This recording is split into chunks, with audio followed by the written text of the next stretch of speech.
Hello friend, welcome to my channel. तो friend, आज की वीडियो में हम बात करेंगे यूपी टेट का प्रीवियस ईयर का क्वेश्चन पेपर 8/1/2020 का पेपर है। तो इस पेपर के हम मैथ के क्वेश्चन हल करने वाले हैं। तो सबसे पहले मैथ का क्वेश्चन हल करेंगे। किसी आयताकार खेत का विकर्ण 17 मीटर तथा परिमाप 40 मीटर है, तो खेत का क्षेत्रफल क्या होगा। अगर आपसे बिल्कुल मैथ नहीं आता और आप यूपी टेट का एग्जाम देने वाले हैं तो ये वीडियो आपके लिए बहुत ज्यादा इंपॉर्टेंट होने वाली है। आज की वीडियो में सिर्फ और सिर्फ 2 क्वेश्चन में हल कराऊंगी। अगर आपको ये क्वेश्चन करने का तरीका, ये वीडियो पसंद आएगी तो आप चैनल को सब्सक्राइब कर लेना। उसके बाद हम नेक्स्ट वीडियो भी डेली अपलोड करेंगे। तो सबसे पहला हमारा क्वेश्चन है कि किसी आयताकार खेत का विकर्ण दिया है, परिमाप दिया है, क्षेत्रफल हमें निकालना है। बिल्कुल आसान लैंग्वेज में सोल्व करेंगे, जैसे छोटे बच्चों को क्वेश्चन हल कराते हैं। तो सबसे पहले हमें क्या करना है, जो भी क्वेश्चन के अंदर दिया है, तो देखो किताब को साइड कर देंगे, उसके बाद हम इसको हल करेंगे।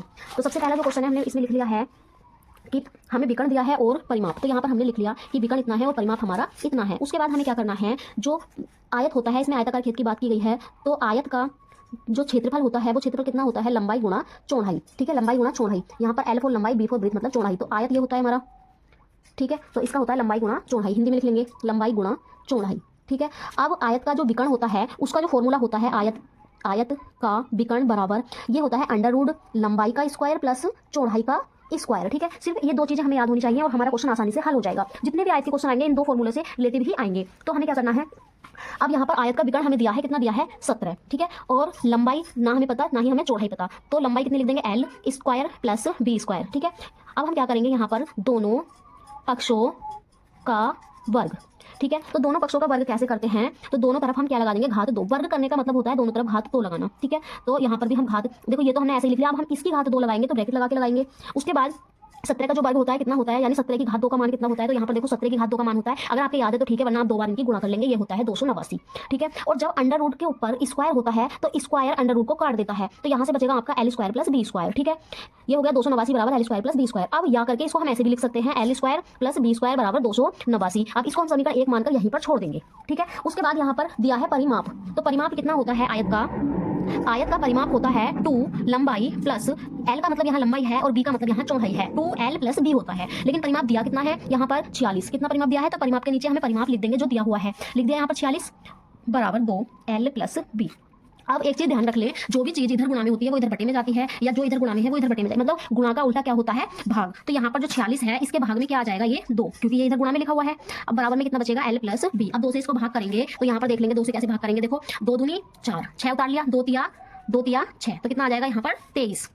कितना लिख देंगे, 23 बराबर एल प्लस बी। अब इसको हम ऐसे भी लिख सकते हैं, एल प्लस बी बराबर 23। ठीक है, एल प्लस बी बराबर कितना लिख देंगे, 23। अब हम क्या करेंगे, यहाँ पर फिर से दोनों पक्षों का वर्ग, दोनों पक्षों का वर्ग। ठीक है, तो दोनों पक्षों का वर्ग कैसे करेंगे, यानी दोनों तरफ हम घात 2 लगा देंगे। ठीक है, लगा दी। अब आपके एक सूत्र याद होगा, ए प्लस बी का होल स्क्वायर। क्या होता है वो, ए प्लस बी का होल स्क्वायर बराबर A square plus B square plus 2ab, यही होता है ना।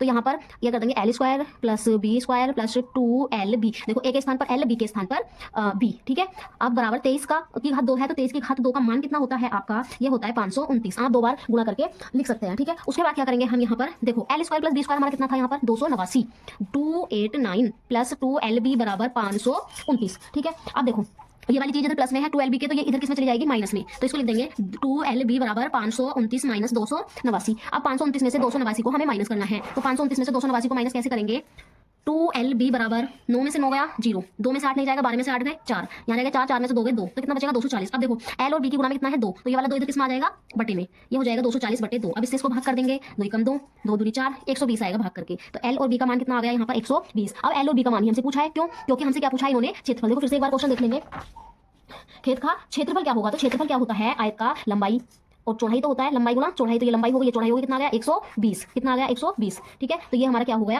आंसर। उसके बाद हम करेंगे सेकंड क्वेश्चन को हल। इस क्वेश्चन की हम ट्रिक भी आपको बता देंगे, अगर आपको वीडियो अच्छी लगे तो सब चैनल को सब्सक्राइब कर लेना। इस टाइप के जितने भी क्वेश्चन हैं उनको हम ट्रिक के साथ भी हल करेंगे। तो पहले हम सेकंड क्वेश्चन हल कर लेते हैं, क्वेश्चन नंबर 2। तो क्वेश्चन नंबर 2 क्या है, हमारा सरल करने का क्वेश्चन है, 2 की घात -1। ठीक है, ये बड़ी ब्रैकेट उसकी घात -1, इसको हमें सरल करना है। अब एक चीज, ये वाला क्वेश्चन बहुत ही ज्यादा इजी है। इसमें हमें क्या करना होता है, जिसकी भी पावर माइनस होती है उस पावर को हमें प्लस बनाना होता है। जब हम पावर को प्लस बनाते हैं तो पावर हम नीचे ले आते हैं। देखो ये वाली बड़ी ब्रैकेट हम ऐसे लगा देंगे, छोटी ब्रैकेट भी हमने ऐसे लगा दी, 2 की पावर -1 है, तो इसको हम कर देंगे 1 बटे 2 की पावर 1 प्लस की हो जाएगी। ठीक है, बस इसको माइनस के। अब 1 2 की यहाँ पर बड़ी ब्रैकेट, 2 की पावर 1 का मान इतना ही होगा, तो ये हो जाएगा 1 बटे 2। अब इसकी पावर -1 है, अब इसको जब माइनस पावर 1 है तो इसको भी हम क्या करेंगे 1 के बटे में ले आएंगे, 1 बटे 2। अब ये भी पावर हमारी किसकी हो जाएगी, प्लस की। ठीक है, अब 1 बटे 2 का मान की पावर 1 है, तो उसका मान कितना हो जाएगा 1 बटे 2, 2 यहाँ पहुंच जाएगा, तो इसका आंसर कितना आ जाएगा 2। सरल करने के बाद आंसर आपका कितना आएगा इसका 2। आई होप आपको ये दोनों क्वेश्चन समझ में आए होंगे। अगर आपको ये दोनों क्वेश्चन समझ में आए हो तो प्लीज चैनल को सब्सक्राइब जरूर कर लेना। मिलते हैं नेक्स्ट वीडियो में।